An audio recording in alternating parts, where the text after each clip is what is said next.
She walked through the front door at 11:42 p.m., hair down, sweater off one shoulder, keys jingling like she wanted to announce her return before I had time to ask anything. I was sitting at the kitchen island, pretending to scroll through my phone, but I'd been waiting, not checking the clock, watching it. "Hey, babe," she said, tossing her purse onto the counter like everything was normal. "Sorry I'm late. Just brought wine," and everyone just kind of lost track of time. I nodded like I believed her. She leaned in to kiss me, and I caught it right away. Her lipstick. It wasn't the soft rose shade she left the house wearing. It was darker now. Maroon, almost plum, and smeared at the edge like it had been reapplied in a rush, not in front of a mirror.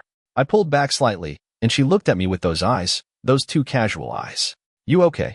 she asked. "Tired," I said. She smiled. "Book club was a mess tonight. We didn't even talk about the book." "Of course not." She walked past me, kicked off her flats by the door, and that's when I noticed. No heels. She had left the house in those beige stilettos she said she only wore on nights where confidence matters. Now they were gone, replaced by flats I hadn't seen her take with her. I waited until she went upstairs, said she needed to shower off the wine and girl talk. Then I grabbed my keys and stepped outside. Her car was parked sideways, wheels turned, like she'd pulled in too fast. I walked around it, opened the passenger side. Empty. No wine bottle, no book, no heels, nothing. But when I turned toward the curb, something caught my eye.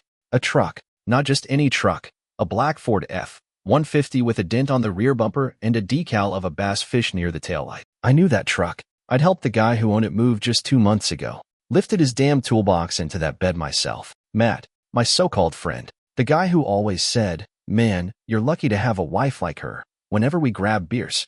The guy who stopped by last month to borrow my drill and stayed 2 hours longer than he should have, chatting with her in the kitchen while I worked in the garage. I crossed the street, kept low, approached the truck like I had every right to. And there they were, her heels, in the truck bed, lying sideways next to a blanket and a half-empty bottle of wine. I didn't touch anything. I didn't take photos. I just stood there, staring at those shoes like they were evidence in a case I didn't know I was part of. It wasn't just about the lie anymore. It was about how comfortable she was in it. She came home late, kissed me, talked about wine and books and the girls, while her shoes sat 2 houses down in the back of another man's truck. A man I trusted.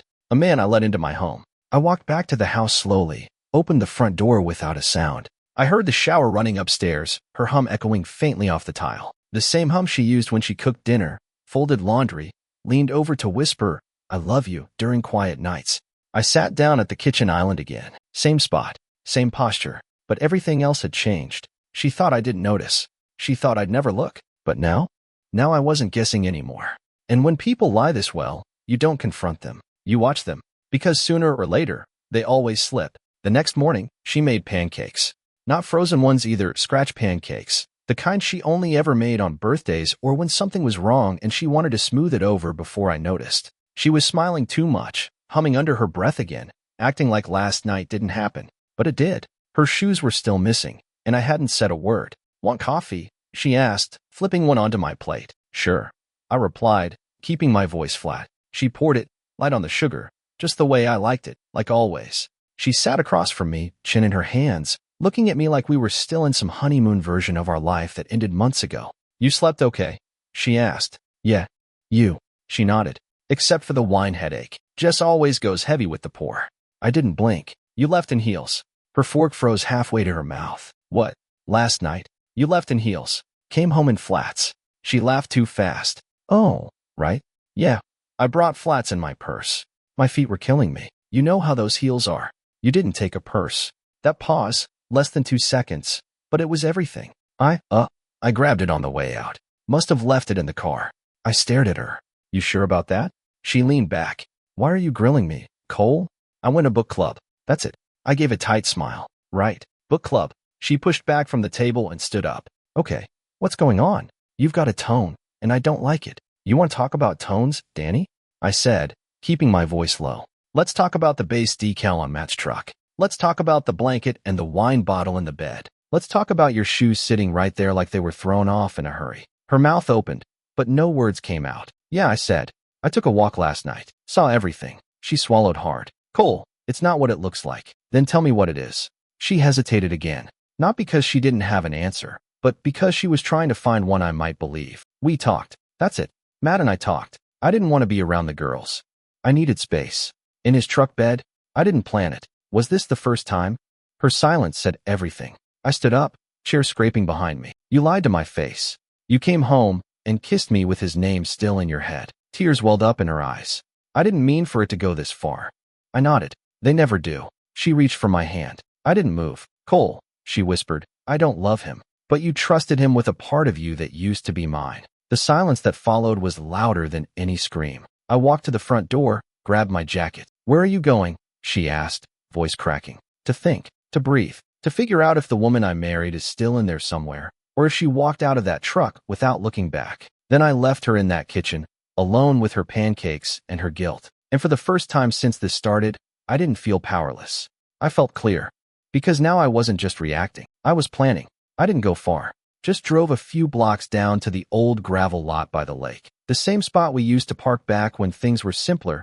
Back when holding hands felt like enough. I sat there with the windows cracked and the engine off, staring at the water as the morning light cut across it like glass. My phone buzzed twice in my pocket. I didn't check it. I already knew who it was. Danny, probably trying to rewrite the narrative, patch the hole with a new version of last night. That's how liars work. They don't fix what's broken. They just rearrange the pieces so the cracks point somewhere else. I let her messages sit. Instead, I called the one person who never sugarcoated a damn thing in his life, my brother, Jake. He picked up on the second ring. Yo, you got a minute? I asked. He paused. It's Danny, isn't it? I sighed. Yeah. What happened? I told him everything. The late nights, the missing heels, the truck, the lie about book club, and how Matt, the guy who stood next to me at our wedding, was the one she chose to betray me with. Jake was quiet for a few seconds. Then he said, You want me to handle it? No, I said. I just needed to say it out loud. Well, for what it's worth, I always thought Matt was the kind of guy who smiled too hard at your wife. I stared at the lake. Wish I'd noticed it sooner. Nah, Jake said. You wanted to trust her. That's not weakness, Cole. That's being a good man. She's the one who ruined that. I nodded, swallowing the anger that hadn't quite left me. I'm not sure what to do next. You don't need to figure it all out today. Just decide one thing. Are you going to live with it or without it? That stuck with me. I hung up a few minutes later, still unsure of the answer. When I got home, the house was silent. No clinking dishes. No apologetic voice. Just her, sitting on the couch, hands clasped between her knees, eyes swollen like she'd been crying the entire time. I didn't sleep with him, she said before I even closed the door. I didn't respond. I swear, Cole. It was close. It almost happened, but I stopped it. Why? I asked. Guilt? Timing? Or because you realized I'd catch you? She stood slowly, her voice barely above a whisper. Because when he leaned in, I saw your face instead of his. I laughed under my breath. Romantic, but that doesn't undo the choice you made when you climbed into his truck. I know, she said, tears slipping again. I hate myself for it. Not enough to tell the truth last night. Her lip trembled. I was scared. You should be, I said, because I don't know if there's a way back from this. Then I walked past her, straight to the bedroom. I opened the closet, pulled down the suitcase, and started packing, not mine, hers. She followed me to the doorway. What are you doing? What you should have done the moment you stopped being honest with me. Cole, please. Just talk to me. I turned and looked her dead in the eye. I don't need to talk anymore. I need you out. And I meant it. Because when someone leaves the truth behind, they shouldn't expect to stay in the life they lied to. She didn't argue at first. She just stood there in the doorway, watching me fold her clothes into the suitcase like I was methodically packing away a lie. Maybe she expected a meltdown, yelling, accusations. But I wasn't giving her that. I wasn't going to burn down what was left of my dignity just to match the fire she'd started behind my back. Her silence stretched. Then finally, she said, I have nowhere to go. I didn't even glance up. You've got options. Your sister, a hotel, a couch, anywhere but here. Cole, please. Just let me stay a couple nights. I won't bother you. You bothered me the second you stepped into his truck. She flinched at that, and for a moment, her chin quivered like she might break all the way down. But then she straightened. You think kicking me out is going to make you feel better? No, I said. But it's the first step toward feeling something again. I zipped the suitcase and rolled it to the door. She didn't move. Don't do this to Mason, she whispered. That stopped me cold. I turned to her slowly. Don't you dare use him to keep your place here. I'm not. Yes, you are.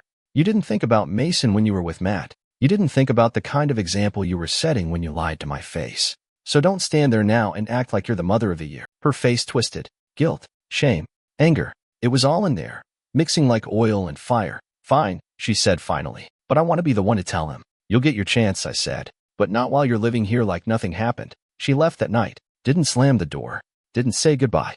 Just wheeled her bag down the driveway into the back of an Uber and vanished into the night. I stood by the window for a long time after, staring at the empty street like I might wake up from all of it. But it was real. The silence wasn't peaceful anymore. It was earned. I made up the couch that night. Didn't feel like sleeping in our bed. My bed, now.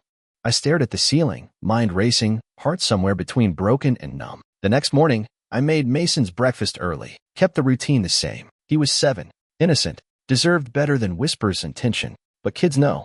He came to the table, rubbing his eyes. Where's Mommy? I paused. She had to go stay somewhere else for a little while. His face dropped. Did she get mad at you? No, I said, kneeling beside him. She just made some choices that aren't okay. But she still loves you. And I'm still right here. He nodded slowly, blinking back confusion. Is she coming back? I didn't lie. I don't know, buddy. That depends on a lot of things. He didn't push. He just picked at his eggs and stared out the window. Later that day, I sat at my desk and opened a blank folder on my laptop. Named it Truth. Then I started gathering everything: texts, photos, timestamps, screenshots from the night of the party, conversations I remembered, gaps I hadn't noticed before. Not for revenge, for clarity, for closure. Because I knew deep down, Matt wasn't the whole story. He was just where I caught it. And if I was finally going to reclaim my life, I needed to uncover every damn crack she left behind. The thing about digging for the truth is, once you start, you don't get to stop halfway. You either follow it until it guts you, or you let it rot beneath your feet and pretend the floorboards aren't creaking. I chose to follow it. I started with the phone bill. Her line was still tied to our family account, and I still had access to the login. Over the next 2 hours, I combed through weeks of text records, long, late-night strings to a number I didn't recognize. A number that wasn't Matt's. I ran a reverse search. The name that came up made my jaw tighten. Eli Morgan, one of her coworkers. From the same office she'd worked at for 3 years. Quiet guy. Wore glasses. The type you'd forget was in the room until someone said his name out loud. She never mentioned him much. That should have been the red flag. The ones they talk about the least are usually the ones you should be worried about. I started connecting dots. The business trips she said she was roped into at the last minute. The Friday night project deadlines. 1 week in Chicago for a conference she said was all women. Yet the hotel receipt I found from an old email had 2 breakfast charges in 1 room. I sat back in my chair and stared at the screen. So Matt wasn't the first. Not even close. He was just the sloppiest. It's strange what betrayal does to you. At first, it's like a tidal wave, crashing through everything you thought was solid. Then comes the calm, cold, clinical. You start lining things up like evidence in a case you didn't ask to prosecute. By evening, I had folders. 1 labeled Matt, 1 Eli, and a 3rd just titled Other. I wasn't sure what would go in that one yet, but my gut told me I'd find out soon. That night, after Mason went to bed, Danny called. I stared at the screen for a while before picking up. Hello? I answered, flat. Her voice came in soft, shaky. I know I'm the last person you want to hear from. You're not wrong. I wanted to say I'm sorry. Again. I know it doesn't fix anything, but I needed you to hear it. I didn't speak. I've been talking to someone. A therapist, she added. Trying to figure out how I became this version of myself. That version cheated, I said. That version lied. To me. To Mason. To everyone. She didn't argue. I wasn't looking for an affair, Cole. But you didn't stop it either. Silence again. I wanted to tell you something else, she finally said. Matt. He told people. About what happened. He's bragging. The story's getting around. Of course it was. Cowards always think their betrayal makes them important. I let out a breath. I figured as much. I just didn't want you hearing it from someone else first. I nodded, though she couldn't see it. Thanks for the heads up. I'd still like to see Mason this weekend. If you're okay with that, I'll let you know. I hung up before she could say more. I was tired of long goodbyes. Instead, I sat back down at my laptop and opened the other folder. Then I searched her inbox for deleted. That's when I found him. A name I never expected. A person she always called. Just a friend. And suddenly, this wasn't about mistakes anymore. This was a pattern, and she was better at it than I'd ever guessed. The 3rd name hit harder than the first 2 combined. Travis Lane. Not just a friend. He was our friend. My friend. A guy I'd known since college. We built a deck together in the spring, split beers on my back porch more times than I could count. He knew about the time I was laid off. Knew how scared I was when Mason had to get surgery last year. I let him in. Trusted him like family. And apparently, while I was letting him through my front door, Danny was letting him through the back. The emails were old, at least 8 months back, but they were there. threads buried in her archived Gmail folder, labeled innocently under Home Reno quotes. I clicked through. At first, it was nothing, just discussion about floor tiles, ideas for replacing the pantry door. Then it shifted. One message read, "Loved seeing you today. Sorry I couldn't stay longer. You always make me forget what time it is." Another, "I miss how safe I feel when I'm with you, even if it's wrong." They weren't long messages. Nothing explicit, but the emotional weight behind them? Heavy, intimate, intentionally hidden. I stood up from the chair, pacing, breathing harder than I should have. Not out of rage, this wasn't rage anymore. This was disbelief bleeding into fury. Travis, of all people, he had Mason on his lap last Thanksgiving, helped me string lights across the roof in December. And while I was handing him tools, he was probably remembering how my wife kissed him that morning. I wanted to call him, confront him, drive to his house and let him feel the wreckage he helped cause. But I didn't. I opened a notebook instead, the old one I kept for my construction estimates, and started writing. 3 columns, 3 names. Matt, Eli, Travis. I wrote down dates, messages, details. Patterns emerged, timelines that overlapped, excuses that echoed each other. A week where she told me she had a cold and slept in the guest room. Matched a night she texted Travis, "Thank you for being patient with me." It wasn't a mistake, not an accident, not one lapse in judgment. It was a lifestyle, a secret life behind the one we built. One where truth was optional and loyalty was a concept she dressed up in front of friends but never lived out at home. My phone buzzed. A message from Jake. "You good?" I stared at it for a moment, then typed back, "No, but I'm awake now." He didn't respond right away. He didn't need to. I made one more folder on my desktop, labeled it legal, started copying everything over. I wasn't just preparing to walk away. I was preparing for war. Not out of vengeance, but out of protection. For Mason, for myself, for whatever life still existed on the other side of this fallout. That night, I stood in Mason's doorway longer than usual. He was asleep, one arm above his head, breathing deep and even. I thought about how this house used to be filled with soft moments. Now it was just echoes and evidence. But I wasn't going to let that define him. He wouldn't grow up in a home built on rotted beams. And if that meant tearing down everything to the foundation, so be it. Saturday came fast. It was Danny's day to see Mason, the first one since she left. He sat on the porch steps with his backpack, kicking a pebble around with the toe of his shoe. He looked smaller than usual, quieter. I sat beside him, coffee in hand, watching the driveway. I didn't want to explain what was coming. I wanted her to do that herself. She pulled up 10 minutes late, stepping out in jeans and a sweatshirt like she was trying to look humble. Her hair was pulled back, no makeup. That used to mean comfort. Now it just looked like camouflage. "Hey, buddy," she said as she approached. Mason didn't say much, just stood up and hugged her.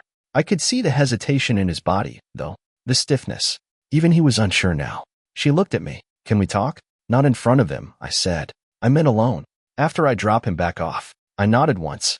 "Maybe." She walked off with him, hand in hand, like nothing had shattered. I went back inside and opened the legal folder again. By now it was overflowing. I had screenshots of conversations with all 3 men, copies of the hotel receipts, the call logs, the texts. I even pulled social media posts from Matt's and Travis's timelines. Timestamps lining up with Danny's missing nights. Nothing dramatic, just enough. I forwarded everything to my lawyer, Greg. 15 minutes later, he called. "Cole, this is a hell of a file." "Yeah," I said.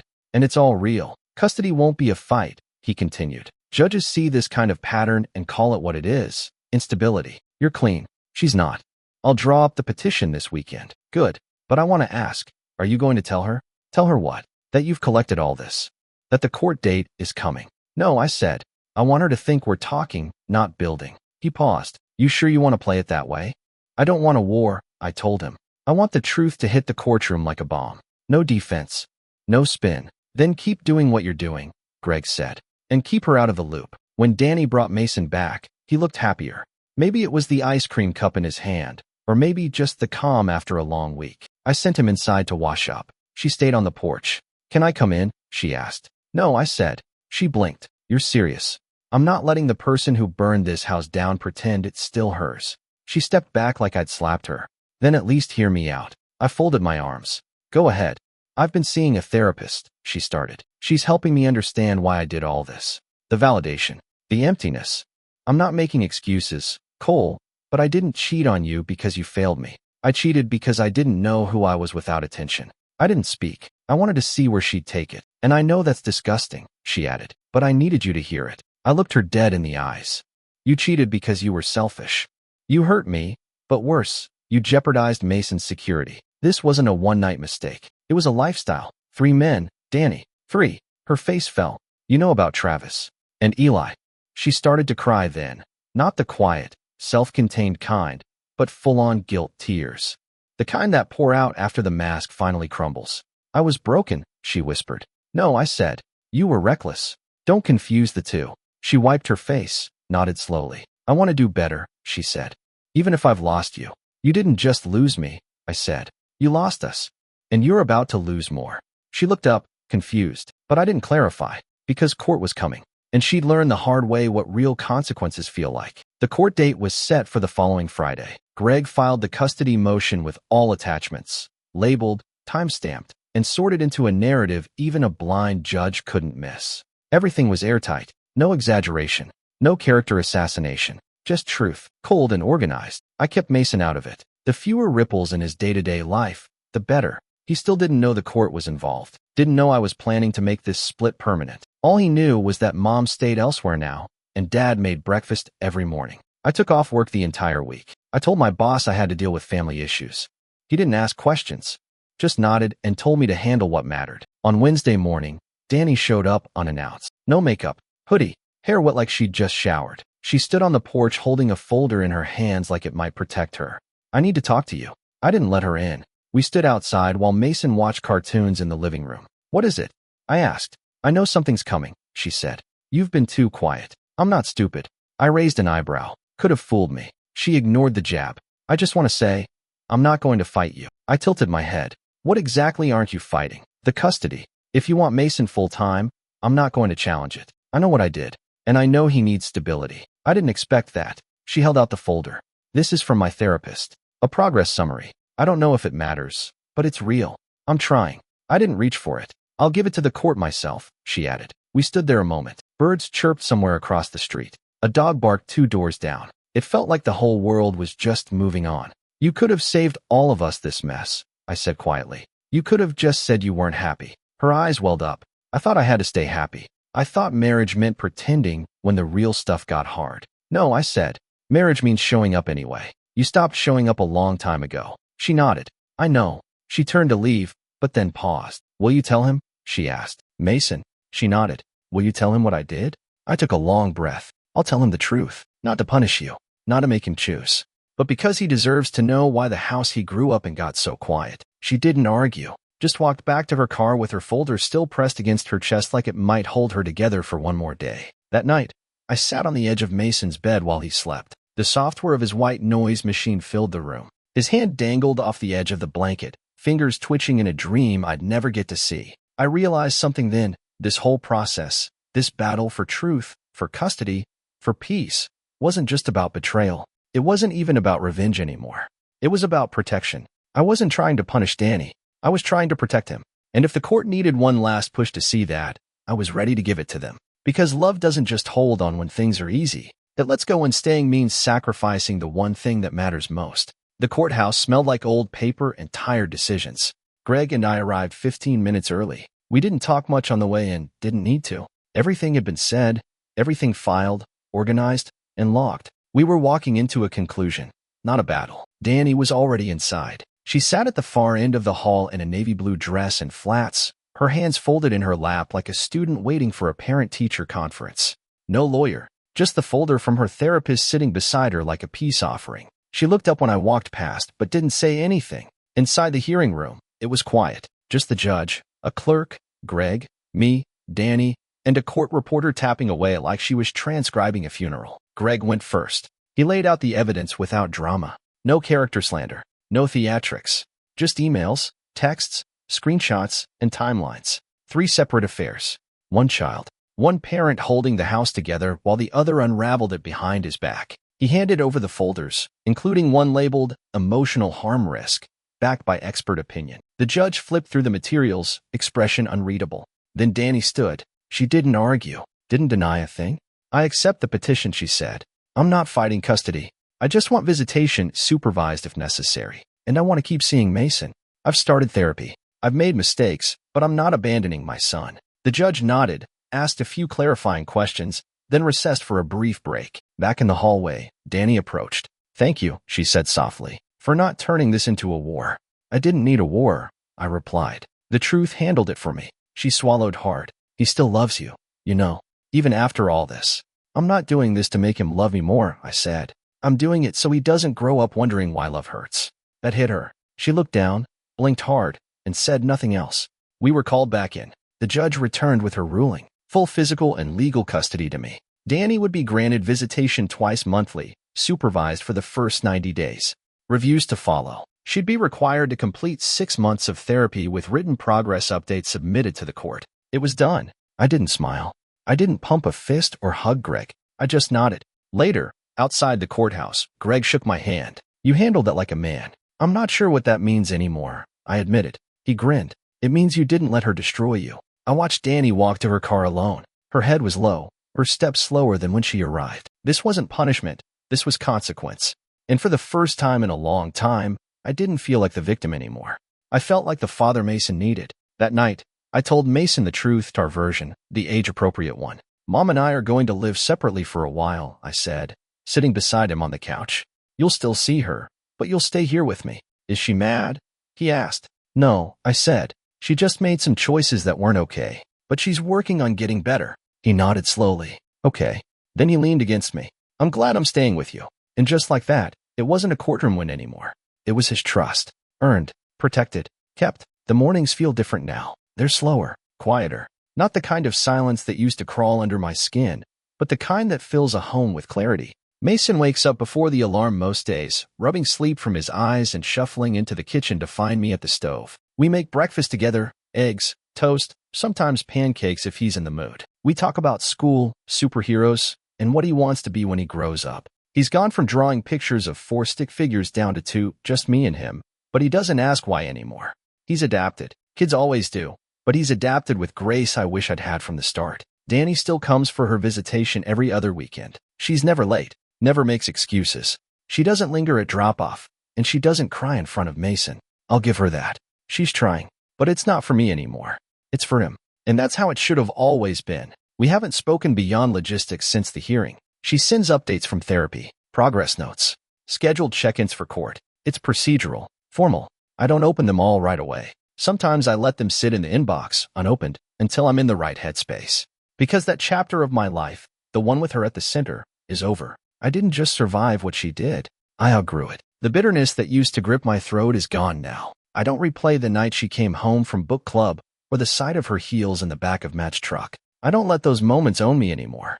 They happened. I saw them, felt them, bled through them, and then I buried them with every brick I laid to rebuild this life. The final nail in that coffin came one rainy Thursday. I was dropping Mason off at school when a familiar voice called out from behind me. Cole. I turned. Travis. Hands in his pockets, no umbrella, soaked to the elbows. His face looked older, tired. Not physically, morally. Like guilt had been aging him faster than time. I didn't expect to see you here, he said. It's a school, I replied. Not a bar. You don't have to sneak around. He gave a sad chuckle. I wanted to apologize. Not for what I did. I know that's not enough, but for being a coward. You didn't deserve that. No, I said. I didn't. He nodded slowly. I lost my wife over it. She found out. Left. Took the kids. I looked him dead in the eye. Actions have consequences. I learned that, he muttered. Good. Just make sure your kids don't have to. I turned and walked away, Mason waving goodbye to me from the school entrance, unaware of the quiet confrontation that had just happened behind him. That was closure, not revenge, not some grand explosion of words. Just a man facing what he broke, and another man walking away stronger. Later that night, as Mason drifted off beside me after a movie, I looked around at our little home, simpler now, calmer, honest. I kissed his forehead, turned out the light, and whispered, "We're gonna be just fine, buddy." And for the first time in a long time, I truly believed it.